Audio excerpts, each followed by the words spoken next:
by the Montana Television Network. Montana This Morning continues on Montana's News Leader. Bipartisan leaders have exactly 2 weeks to come up with a border security deal, or they risk another government shutdown. I'm Mark Liverman with more on what's getting in the way of a compromise. And we have new information about both the gunman and his captive in that hostage situation on a bus in Butte on Wednesday. Coming up, police describe the dangerous situation, and the man who was held at gunpoint tells his story. Good morning to you and welcome to your Friday. I'm Missy O'Malley with Jet Lehman coming right up on 6:30. Top story for you now. We're exactly 2 weeks away from the possibility of another government shutdown. President Trump says he has no problem shutting it down again. That is, if a negotiated funding deal doesn't have money for his border wall, which Democrats say he isn't getting. CBS News' Mark Liverman has more.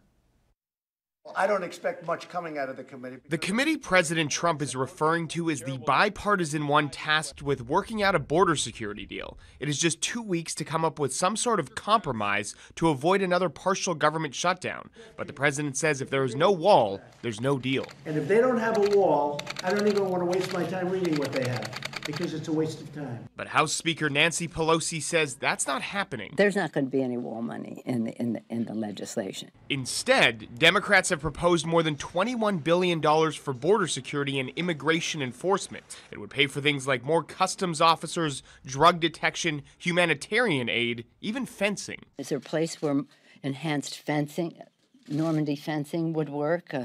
Let them have that discussion. If there's no wall, it doesn't work. She's just playing games. In a New York Times interview Thursday, the president maintained that he could still declare a national emergency to build his wall. That's something he's been considering and talking about for weeks. I would do that. I would do that. We're going to see what happens on February 15th. The declaration would likely draw immediate legal challenges from Democrats. Mark Liverman, CBS News. Now, all this comes as U.S. Customs and Border Patrol agents seized more than 250 pounds of fentanyl at the Arizona border on Saturday, nearly 400 pounds of meth. Border Patrol say it's the largest fentanyl seizure in U.S. history. An extra 2,000 to 3,000 U.S. troops are expected to be sent to the U.S.-Mexico border very soon. Unbelievable. Absolutely. Wow. Matt joins us now. Not a terrible start to the day, but we do have a crazy weekend ahead of us. Yeah, you know, our temperatures are going to be pretty warm today and tomorrow, and then it all changes. We'll talk more about those. Temperatures this morning into the teens, 20s, 30s. 1 degree in West Yellowstone early this morning. I do expect these daytime highs to be around the 40-degree mark once again today.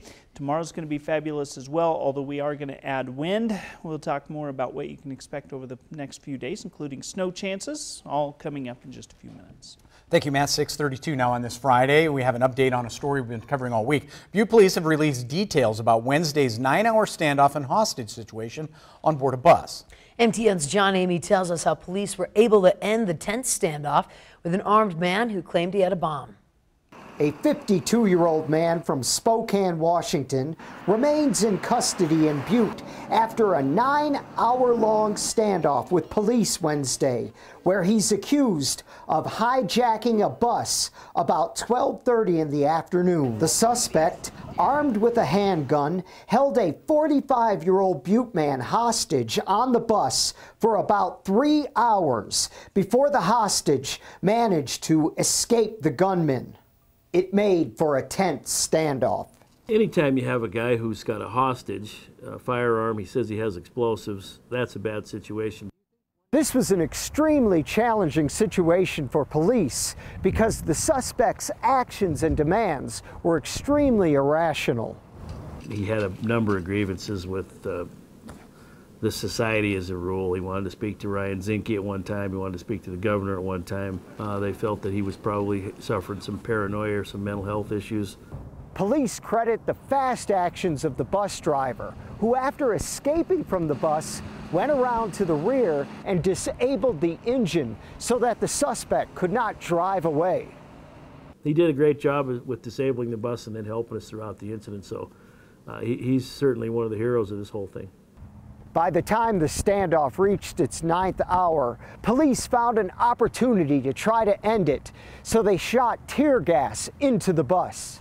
He left the gun in the bus, and then, of course, the OC-10 and tear gas started taking effect on him and pushed him right out the front of the bus where he was given verbal commands to take off his clothes so we could determine whether he had anything wired to him or not.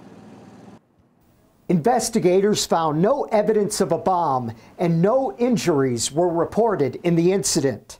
In Butte, John Amy, MTN News. Now, police have not released the suspect's name. They are still waiting for charges to be filed. The suspect is expected to be in court today. Now, the hostage on that bus during the standoff with police was 45-year-old Damian Baumgartner, a Butte resident. That's right. And MTN's John Amy was able to sit down with him and have a conversation about his whole ordeal. When Damian Baumgartner saw the bus driver run out of the bus after it stopped in Butte, he knew something was wrong. All of a sudden, this guy, he had some kind of a hat and a pistol inside of it, and he put it in my face and said, "Sit down or die." This began a 3-hour-long standoff with police inside the Jefferson Lines bus. Damian, who was returning to Butte after a doctor's appointment in Missoula, thought this was the end. He told me we were both going to die today. And the reason he ordered a meal was so that I could have my last meal because he already ate his. Police left food in the doorway of the bus, and that's when Damian took a big chance. And I said, "Hey, just let me reach down and grab it." And when I started to move forward, our bodies became separated, and I felt that chance, and I spun around and punched him as hard as I could and ran off out of the bus. And I escaped. Damian said he sympathized with his captor. He wanted a voice. He wanted to be heard. He wanted to be the white male that's homeless, that nobody gets help, that isn't allowed to get help. He was a conservative looking for a conservative place to go, which is why he chose Montana. And I told him, I said, "So you chose Butte to get off in?" You went through an extremely traumatic situation. Do you harbor any ill will or anger toward your captor? I don't think he's a monster. I don't think he's a bad guy. I think that this guy was really sick. I think he was confused in his head, and unfortunately, this is the way he handled it. Damian's been homeless. He's abused drugs, and he even has a criminal record. So he says he can relate to the man who held him at gunpoint. But for now, he has a new perspective. I'm grateful to be alive, and I'm grateful that I've had a wife. I'm grateful for even all the prison time I've done. I'm grateful for everything I've been through, and I'm grateful that I'm here talking to you today. In Butte, John Amy, MTN News. Wow, simply incredible interview. If you'd like to see more of John Amy's interview with Damian, head on over to our websites. Shout out from all of us here at Montana this morning on John Amy's coverage of that whole ordeal. 9 hours covering that and then sitting down with a great interview with that. I suggest you go and listen to that full interview with Damian. Incredible. And what the bravery of that man to get off that bus. And thank you for sharing your story with us. Absolutely. Wow. We're going to shift gears here just a little bit. On this National Wear Red Day, the American Heart Association wants to raise awareness about cardiovascular disease in women. As Stella Escobedo reports, heart disease is the #1 killer in women, and disease rates in younger women are increasing. And then Lyme makes it great too. Mika Leah has always lived a healthy lifestyle. I was a cycle instructor. I was an athlete. I really didn't think it could happen to me. But 8 years ago, the young mother's life quickly changed. It became harder to exercise, and she had some chest pains. I found myself breathless, and I couldn't catch my breath, and then I threw up.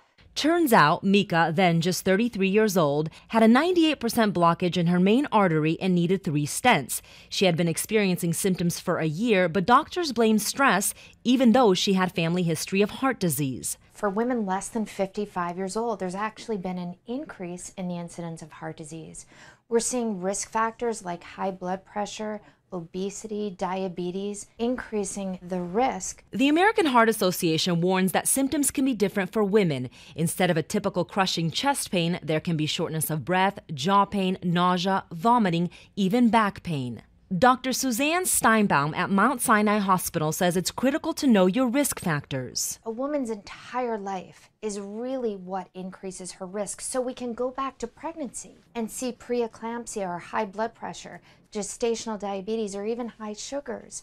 Nika, now 41, has needed additional procedures and stents to keep her arteries open. She works with the American Heart Association to educate women. I think as women, we have that little voice inside of our head, but we don't listen to it. She continues to eat right, work out, and manage her stress. Stella Escobedo, CBS News, Los Angeles. Wow, now more than 400,000 women die from cardiovascular disease each year. That's more than the deaths from cancer, accidents, and diabetes in women combined. Important, serious information there. And very different than the signals from men. Yeah, that's, I think, the thing that throws people off on that. Yeah. It is a lot of times the symptom bases are completely different. So absolutely. Wear red for women. I love that. Wear red for women. We're going to take a quick break. We come back. We're talking food, folks, and F-16s. Take a listen. Sure, Super Bowl Sunday's about the game, but it's also about the food.